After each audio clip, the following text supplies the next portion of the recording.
Hello everyone, this is Guab, and sorry for the delay, but I am back here with the MA tier list.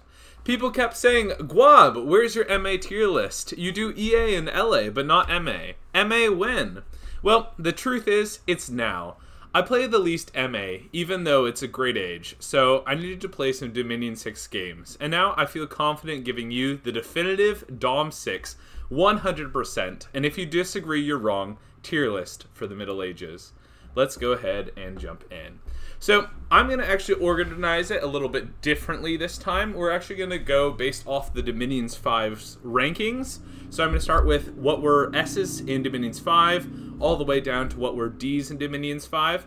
And then we're just going to be ranking them. And that's just a little bit easier way for me instead of just doing them all alphabetically. So first off is Nazca. So Nazca... Oopsie, Nazca. So they have Sacred Storm immune flyers, and that's always going to be strong, as well as having many summonable Sacreds and free spawn chaff. However, while other nations have had increases on their national summons, we have not, and with the increased cost of mages in relation to troops, we will struggle to vastly outnumber our enemies, as in the past. And unlike Scaleria, who has cheap chaff generators and can sit back somewhat in eco, our high upkeep on our mages guarantees we must be an all-consuming horde. The changes in Dominion 6 do bring two advantages. We can now actually afford our Royal Malaqui every turn, and we have enough foreign recruit mages which help us start up research faster than Scaleria, though overall I think we're a bit weaker in the early game. Despite being rolled by a Nazca in Dominion 6, playing as Tianqi, both their scales and Hellblessed strategies are slightly worse in a world where most strategies are a bit better. This drops Nazca to the A tier. Scaleria. Apostasy, Skelly Spam, and Hordes of Skeletons are all still goated, with Hordes of Skeletons probably being even better than the Dominions 5, with the reduced fatigue in Communions and Twilight of Battle changes. That said, infrastructure changes make getting your Death Ball online quite a bit slower, and you'll now be exceptionally vulnerable from turns 12 to 24, and while you have the Rotarius, other nations can bring more to bear. Late game and numbers are still insane, leaving them in the S tier, though a greater vulnerability early on. Yes. There we are. Communions, Sacred Heavy Cav, and the only underwater citadel. And new glamour magic. Yes, please. Yes, we lost air and sailing, but I think the addition of glamour more than makes up for these changes, and our fabulous Sacreds have gotten even better and are even great abusers of fear. Also, we can now summon 10 Sacred Movarks for just 12 glamour gems. If all else fails, we can still drop Gifts of Heavens or Soul Slay, in addition to Hordes of Skeletons, nature of some glamour spells. What a fabulous nation, now probably even stronger, solidly S tier, and my pick for best nation of the age, though they still suffer in underwater duels, as their Movarks cannot shoot their fire breath. Agartha, those were all the S tiers in Dominions 5, just those three, and now we're going to move on to the A tier. So first of all, we have Agartha. So statues cost is down 50%, but it is still very mage turn inefficient, requiring one mage one turn to summon one statue, especially in a world where mages are coming out later and more expensive. Reconstruction was made more expensive, but now provides 5% regen, though you can always heal in labs. Resist Blesses being more expensive means you can't just omni-resist your statues and make them unkillable, but also helps you with Magma Children not being able to be resisted as easily. The Underground is tough, though you do have magic weapons built into your Sacreds for the most annoying provinces. I would say overall, Agartha is powered down, but definitely not down a tier.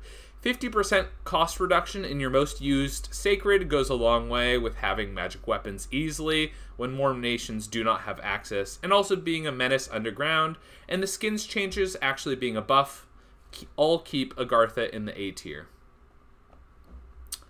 Ashdod.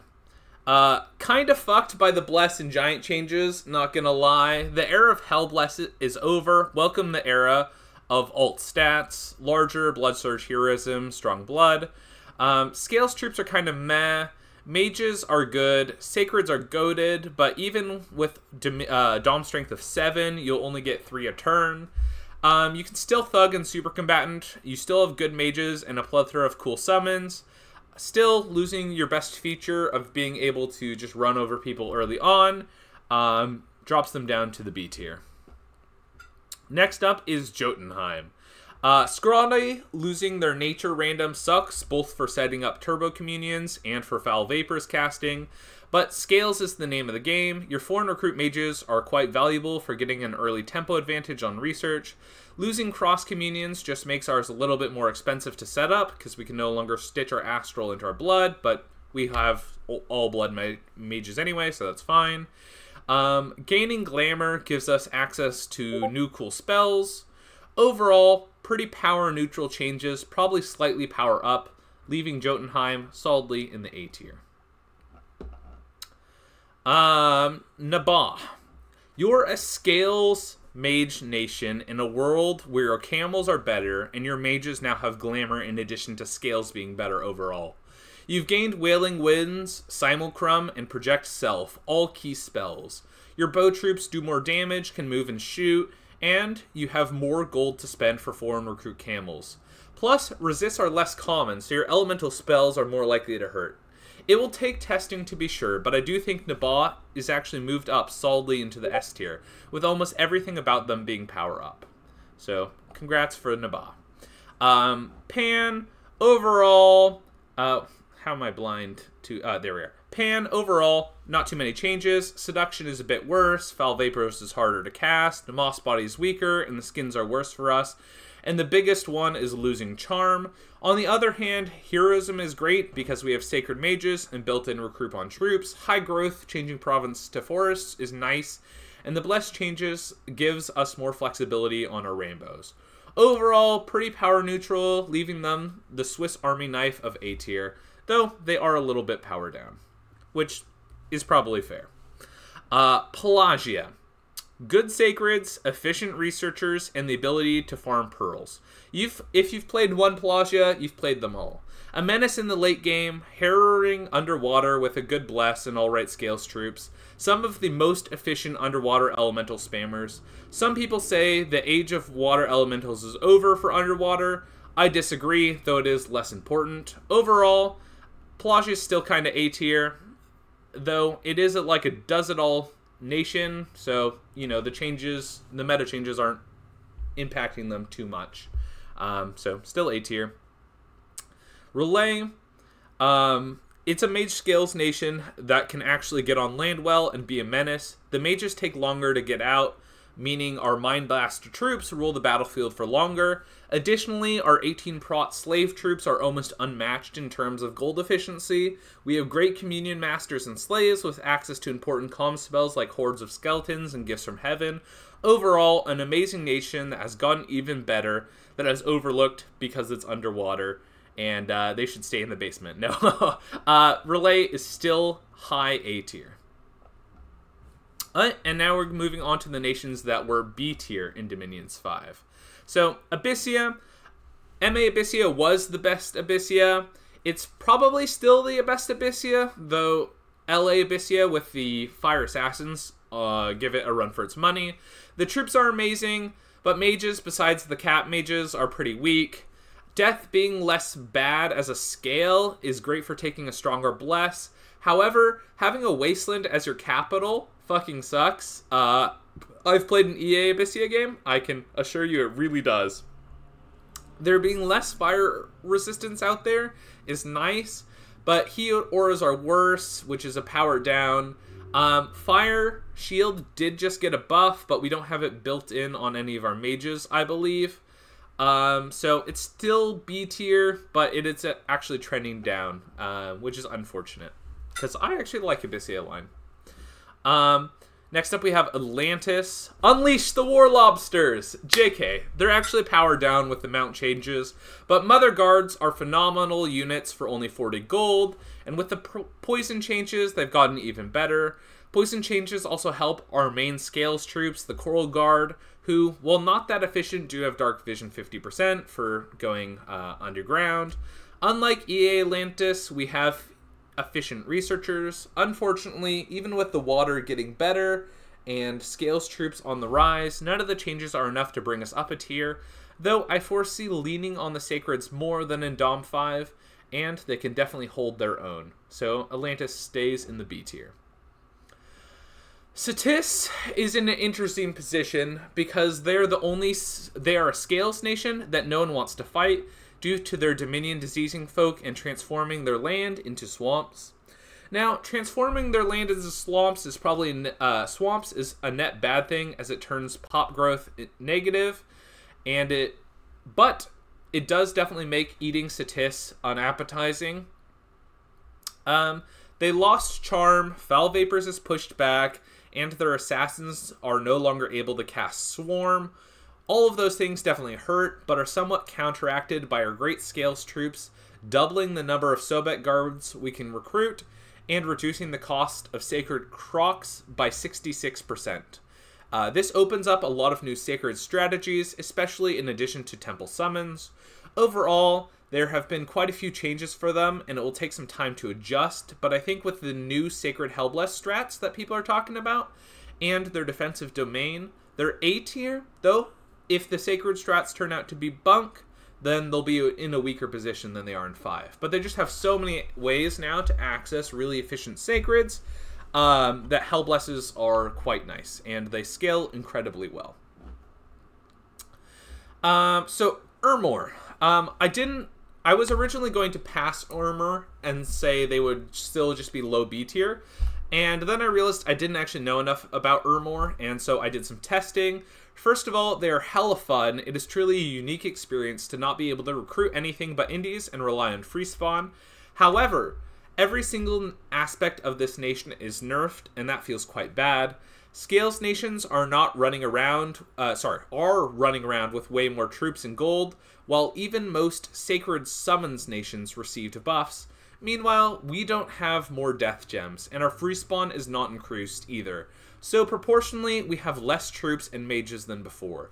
Infrastructure also protects a lower proportion of the population than before, and while the changes to growth are a buff for us, the fact that high death converts provinces to wastes is a massive nerf, and in fact is a reason that we might want to go Death 3 instead of Death 4. In addition, Scales changes are a nerf, as it's harder for us to trash all of our Scales for Hellbless. Lastly, while Dust to Dust changes are a buff, because Dust to Dust was nerfed, Fire Shield now proccing on misses, and Skeletons having less strength are somewhat big nerfs. Also, being unable to twice-born your Pretender hurts, because you can't just go reforming flesh on any old Pretender now. It has to be undead if you want to use it. In addition, big useful spells like Foul Vapors and Rigor Mortis are worse or come out later. While we still scale infinitely, and the Dragon and Lich changes give good Pretender options for us, Urmor is quite a bit weaker, especially in the early game, putting them solidly in the C tier. Though, I will say, Lictors still absolutely slap, so, it's not like we have no options. Mictlan, they lose blood from the early age to gain Recruit Anywhere flyers and insane path diversity. Sign me up. The new Stormflight Bless is quite interesting, and it's also easier than ever to take a 10 strength Bless. Not having Earth Magic is less painful with its nerfing.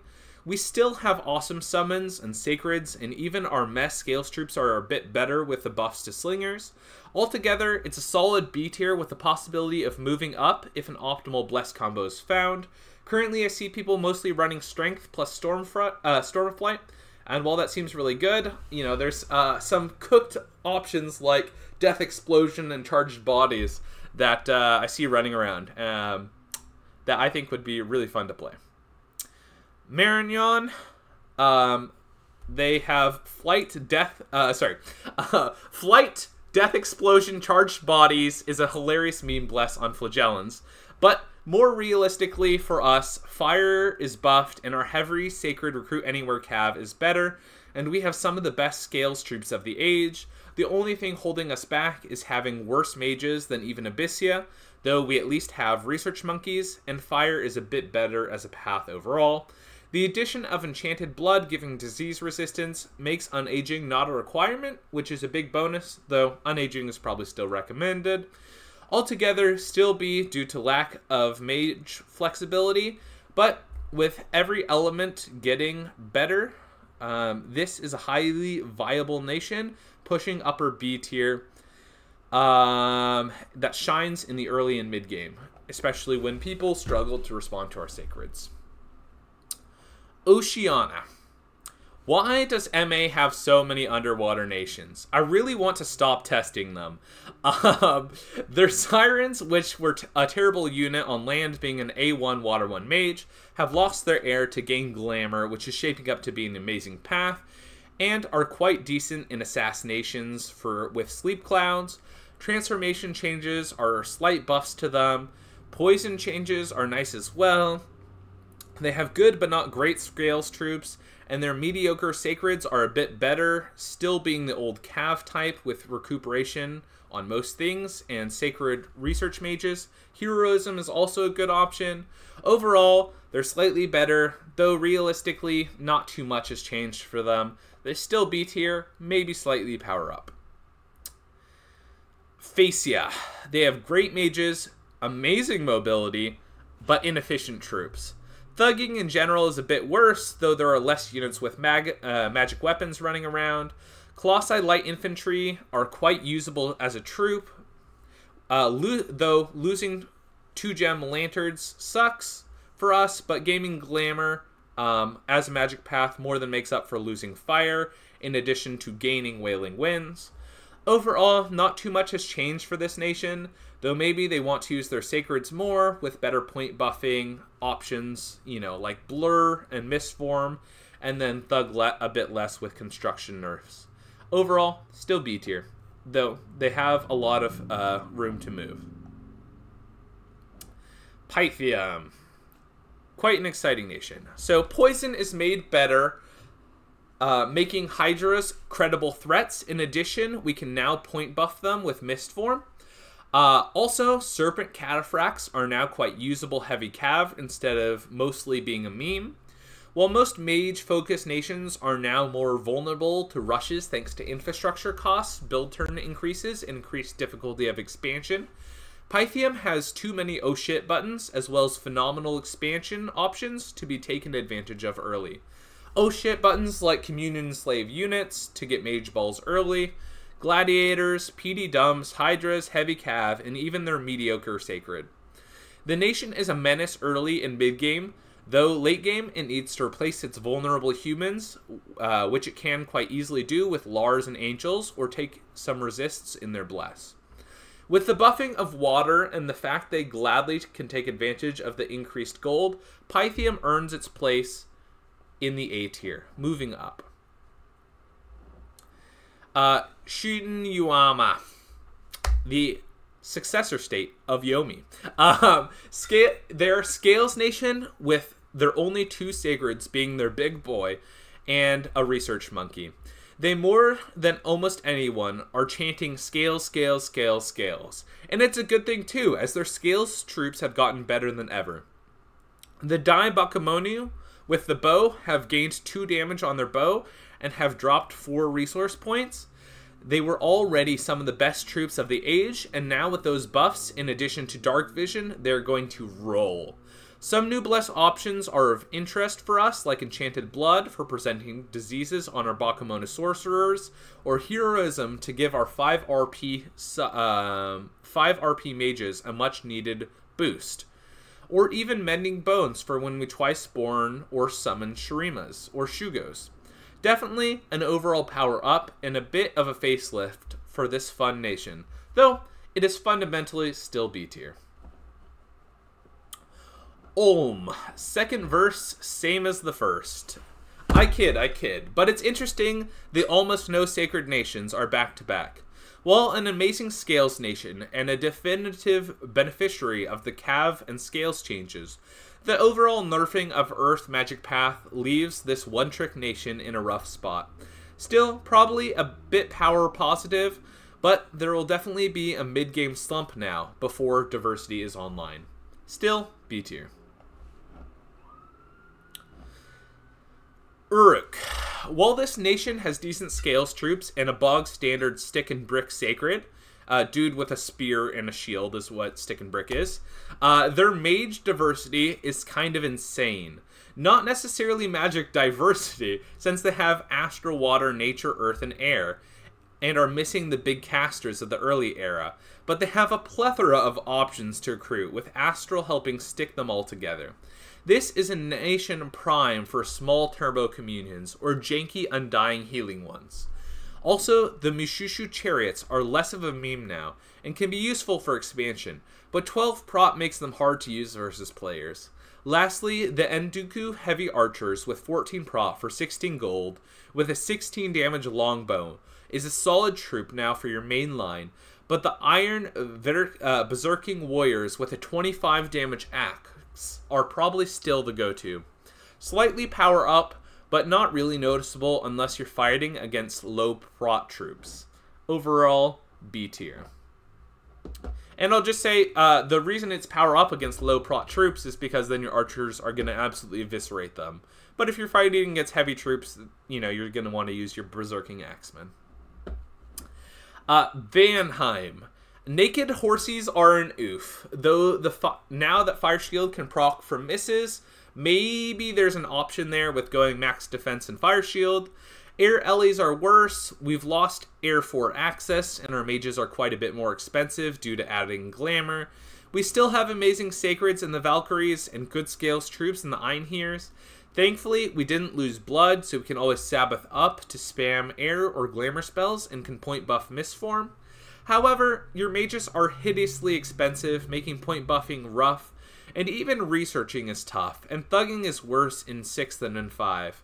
If I was Van, I would probably be going full Scales just to afford everything and not fall behind, though we do have good Scales troops.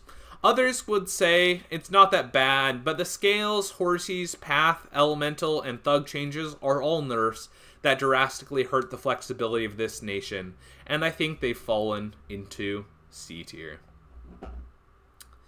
Vanarus, the better of the two Van nations, which is just really confusing because people always call Vanheim Van and then just Vanarus Vanarus. You know, I'm glad it's not two Vans, but you know, if you're new to the game, like I was, you were really confused which nation people were referring to in MA. Anyway, sorry, tangent out of the way.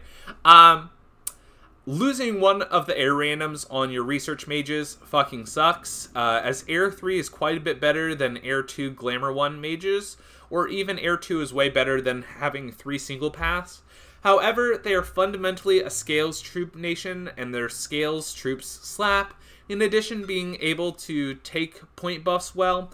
Their foreign recruit mages now oddly can't be recruited in forts, but they're still better than in 5, as foreign recruit mages are so important, and Evos have been buffed, which their pathing for their foreign recruit mages is kind of built for. Lastly, hunting with B1s, Blood Ones, is quite a bit worse than in 5. Overall, they're powered down, but their troops are good enough to hold the line, and they're not going bankrupt with their mages. Van Arus. Wait, fuck. Did I mix them up? I spent all this time talking about... Okay. Fuck, I did mix them up. Spent all this time. Vanheim is C tier. Vanarus is B tier. Oh my gosh, can't believe I just did that. Whatever. We do it live. Those are all the B tier nations in Dominions 5. Next up we have the C tier nations. So, Arco. It's like you teleported EA Arco to MA, removed their best troops, and then just left them there. A nation with a great mage line, helped by the Evo buffs. However, that's where the good ends. Astral is amazing, but it can only do so much, and our secondary path, Earth, is nerfed. In addition, the infrastructure changes make it even harder to get a critical mass of our mages. As for our troops, our sacreds aren't bad, though piercing is nerfed. If I was playing, I'd take like 10 strength plus blood surge. We have no prot on chariots, unfortunately, though the elephants have gotten better and are key for expanding, and we can point buff them to do amazing things. Arco, though, just doesn't have enough tools, even if some of them are actually amazing, like, you know, for gift spam or soul slayer or like all sorts of other stuff. Arco is solidly in C tier. Yeah, I would say point buffing elephants is probably your best strategy until you can get your evos online. But it's definitely tough out there. Bandar Log. Tigers are great now. Elephants are great. Even our Bandar archers are great. Heroism is great for our sacreds and has good interactions with reincarnation. We got free access to glamour on our astral summons for communions. Bandar's problem was never scaling. Their access to undying turbo communions and a plethora of sacreds and summons helped them scale. They just had an impossible time reaching their scaling. I do think all the buffs to archers and sacreds are enough to see you get to mid-game, though you do have to be careful about the new animal spells like Charm Animal and Wildness, because people can really wreck your army with that. Overall, Bandar Log is... I actually didn't write it here. I'm actually going to say Bandar Log is still... I'm going to say Bandar Log is B tier. I think that the murder kitties, you know, the tigers that we can recruit, are strong enough sacreds that they can actually carry us through the early game. And we have a lot of sacred accesses, so if we take a really heavy bless, we can scale really well. And, you know, we can take Enchanted Blood for MR in addition to other MR. I think we have enough options to survive early game, and we can get a really strong expansion. And yeah, so I'm going to go ahead and say Bandar Log's B tier. Could be a hot take. Calum. Calum is in a rough spot to go cold 2 and lose ice protection, or to go cold 3 and lose pop a quarter of the year outside of your forts.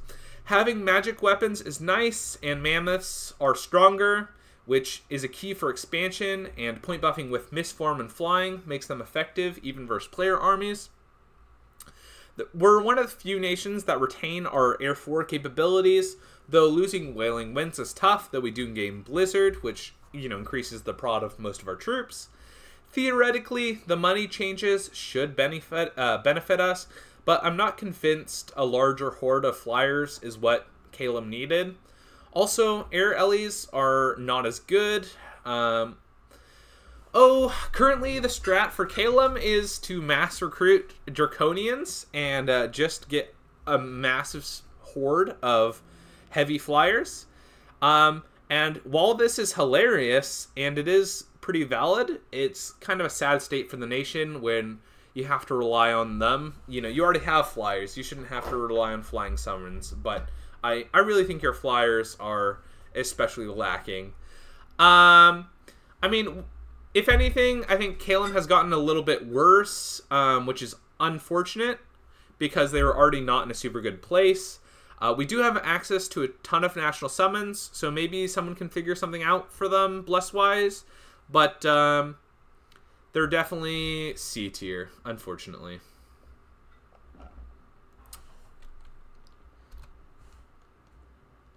Next up is Eru. So Eru actually got some love, and they deserved it.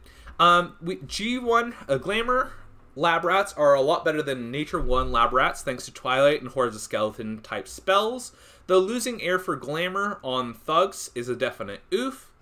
We even have a new Lab Rat added in the form of Furbolg Druid, though the lowering of air paths, because he's an Air 1 mage, makes it hard for our Air 1s to be useful in combat.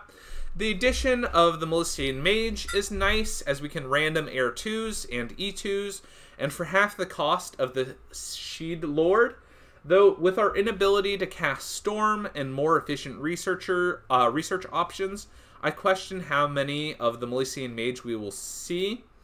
As for the added troops, the Chariot sucks, and while the Milesian Man-at-Arms is good with 16 prop for 14 gold, it runs counter to our normal scales, so if you want to recruit him, you'd have to build around it. 3 of our Furbolg troops have gained stealth and increased in cost, which, despite the cost increase, I think is actually quite nice, as now we can pad out our Sacred Armies, which, can stealth with stealthy troops.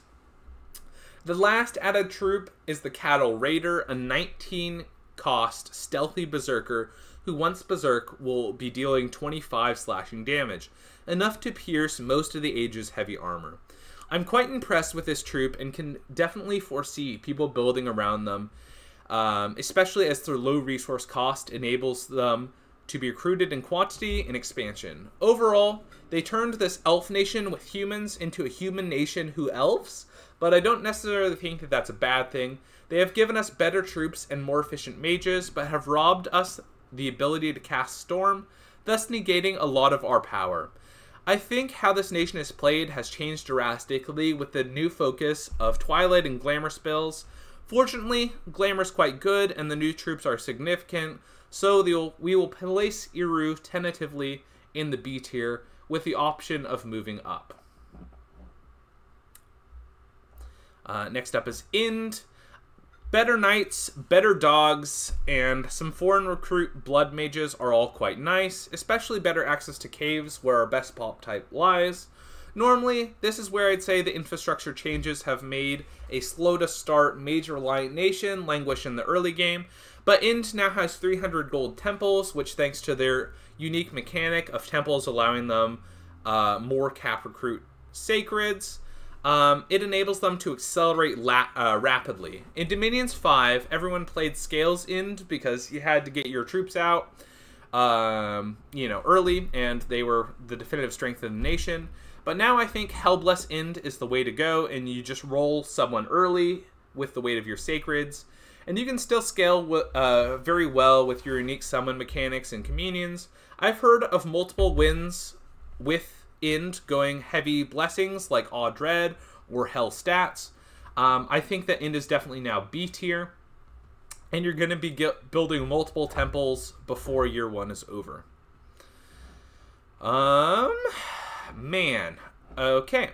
Man. Longos got buffed. We now get Sacred Murder ponies and plate, not to mention regular plate ponies, and we actually benefit massively from Glamour's addition, unlike some nations.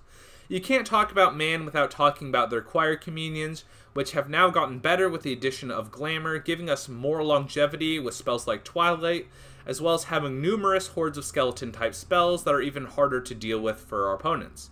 In addition, it's easier than ever to keep our choirs together by taking 5 Revig, which was not really an option in the past. We can even do crazy things like patching our singers into blood comms and using the blood Revig spell to keep our communions going indefinitely.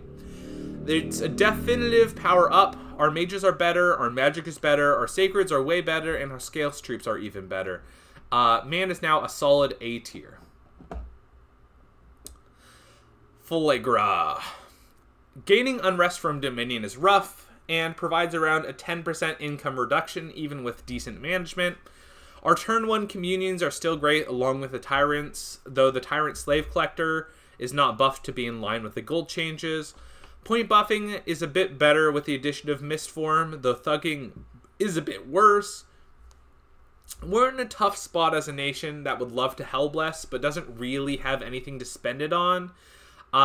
Being forced to go scales, or even to go like an Awake Expander scales, is like kind of meh.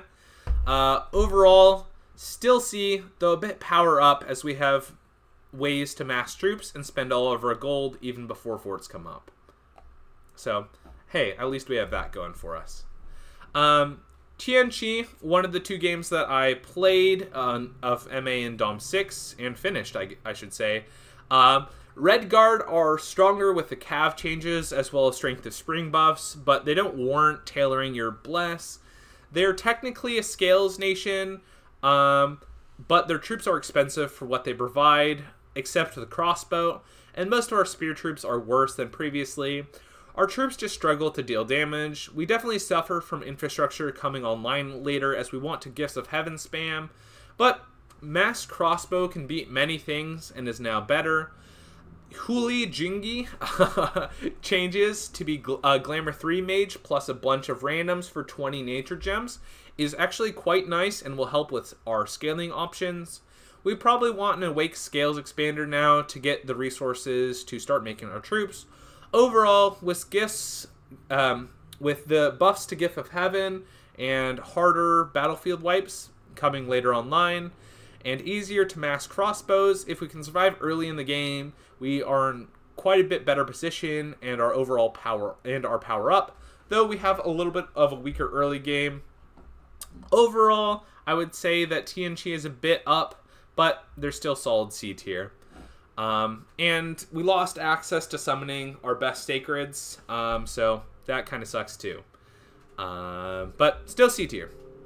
Xibalba, they are the only C tier nation that was deliberately nerfed. They made Camazotz cap only, though it has since been patched. Though Camazotz have since been patched to be all caves. Yeah, that was it was kind of funny that that Illidan did that for. Sorry, not Illidan. Illwinter did that for what is already a pretty meh nation. But hey, now we have access to Camazotz on all cave, which is basically every province. Yeah, it's much harder to recruit our main combat mage, which was the way, as we have a lot less forest access. Now, however, we basically have, you know, all recruit Camazotz, recruit everywhere, and that's really good because the Camazotz are a better combat mage than the way, so hey, that's a net buff for us. Our difficult expansion is even worse in the notoriously tough underground, and even blood hunting is worse, though it doesn't necessarily hurt us as much as other nations. Not to mention, we have lost Wailing Winds. The good thing, though, is that our sacred summons are a bit cheaper and a bit better with the poison changes. Some people are saying having Camazotz as basically in any fort brings this nation up a tier, but I disagree. I think Xibalba's still C tier, which is unfortunate, as I actually like the Toadie Nation, and I think that they definitely deserve some love. And now we're on to the D tier nations. Asphodel. I could go into all the changes, but I'll just go over them briefly. High growth is even better for us, as because more forests equal more good. Adding Karen seeds so we can transform enemies into Karen is great. Death, nature have a new amazing anti-thug spell. The new sacred is nice, but not great, and the adding of glamour, while a net benefit, doesn't make up for losing charm. Overall, our focus has kind of shifted in that we want to thug heavily to take as much advantage of Karen seed as possible. I think Asphodel is solidly in the B tier now, and they have a plethora of options to go for. Machaka, spiders are fucking good now. Woo! They're like really good. Glamour assassins are pretty legit with gems or boosters. While Earth took some hits, glamour is pretty amazing for this nation, especially for our research mages, because G1s are still pretty useful combat mages. The addition of some death nature spells is nice too. Even the poison archers are better now with the poison changes. Overall, Machaka is B tier, though mostly on the strength of their sacred, as their line troops are a bit meh, and the mages are overcosted, though certainly usable. And now we'll go over the two new nations of Pyrene and Nidavellir. So Pyrene, they have phenomenal heavy calves, both sacred and non-sacred, backed up by beautifully efficient foreign recruit mages who also happen to be blood hunters. Not to mention the big blood, nature, air, earth casters that can all be in communions or be used as turbo batteries in your cap. We have sneakery super combatants. We have crossbows with fire, air, and nature access. And we also have built-in fire and cold resistance. This nation fucking slaps. It even has cavemen if you need siege chaff or need to go underground. Pyrene, solid A tier. Solid A tier. And then next up we have Nidavellir. They have very efficient research mages. They have immortal, semi-immortal sacreds, and 25 damage berserkers plus stealthy troops. Oh my. The Summoned Draugr, which are, you know, kind of like Banes, are nice for 4 for 12 gems. They're not too bad. They have access to nature, water, death, air, blood, and astral, though mostly nature and water. They have to rely on, you know, indies for exceptional magic diversity and communion building, but they do actually have, you know, most of their mages are foreign recruit. I have not played with the Immortal Infantry, but would overall put this nation in the A tier due to good sacreds, solid troops, and highly efficient researchers and strong foreign recruit mages. I think a Heroism Bless would go a long way for them. Yeah, their 2 main combat mages, you know, outside of their big cap-only guy, are going to be foreign recruit. Alt buffs are really good for them. You know, they have semi-immortal sacreds, though they do take a lot of take a lot of afflictions. Their scales troops are even amazing. If I was going to play Nidavellir, I would even though we have the semi-immortal troops, I would actually go full scales. Just your research mages are so fucking good. Because their sacreds, they have 5 research, which is not good, but they cost 75. Which is, I think it's 75? Yeah, I think it's 75, which is phenomenal for 5 research, because, you know, we're going to take Magic 2, and then, you know, if we take Heroism and Recuperation, which is kind of like what I would do most of the time, and they also have, like, you know, Astral, Death, Water, Nature, Earth as all their paths, and so, like, all those mages are going to be good combat mages, except for the Death one. I definitely take full scales and just run down research, and then use your other mages for, like, point buffs for your valuable sacreds and stuff. Yeah, anyway, I think very cool. Very cool. They have thug options. They have super combatant options. They have scales options. They have sacred options. They have just a lot of options. Definitely think that they are A tier. So both Pyrene and Nidavellir, A tier.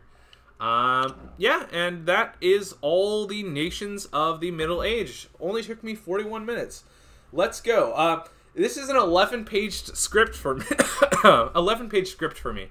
So, if you're wondering why it took me so long, that is why. I'm also doing, you know, marriage preparations and stuff because I'm getting ready to be married soon. But I hope everyone who is asking when the MA tier list is dropping, I hope you're happy because it is now. Let me know where you think I'm wrong. Let me know where you think I'm right.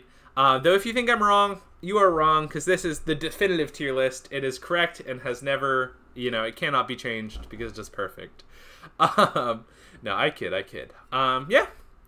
Please like, comment, and subscribe, and catch you next time. See you later.